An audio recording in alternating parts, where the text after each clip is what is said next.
verses 11 to 20, Genesis 12. Now there was a famine in the land, and Abram went down to Egypt to dwell there, for the famine was severe in the land.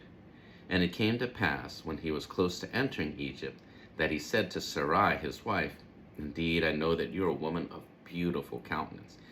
Therefore it will happen, when the Egyptians see you, that they will say, This is his wife? And they will kill me, but they will let you live. Please say you are my sister, that it may be well with me for your sake, and that I may live because of you. So it was, when Abram came into Egypt, that the Egyptians saw the woman, that she was very beautiful. The princes of Pharaoh also saw her, and commended her to Pharaoh. And the woman was taken to Pharaoh's house. He treated Abram well for her sake. He had sheep, oxen, male donkeys, male and female servants, female donkeys, and camels. But the Lord plagued Pharaoh and his house with great plagues because of Sarai, Abram's wife. And Pharaoh called Abram and said, What is this you've done to me? Why did you not tell me that she was your wife? Why did you say she is my sister? I might have taken her as my wife. Now, therefore, here is your wife. Take her and go your way. So Pharaoh commanded his men concerning him, and they sent him away with his wife and all that he had. When obedience leads into hardship instead of comfort, what do I rely on to sustain me? God's word or my own self-preservation?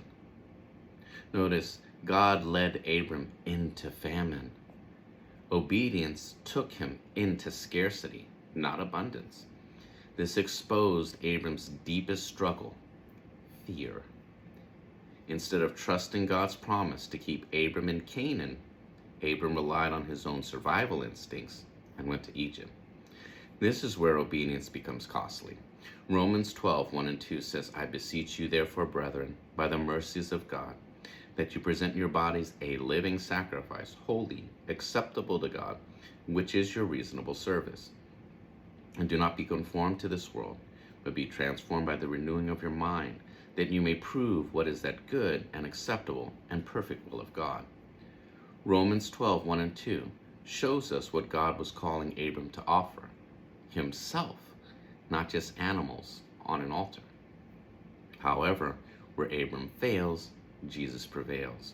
Matthew 4:4 says, But he answered and said, It is written, Man shall not live by bread alone, but by every word that proceeds from the mouth of God.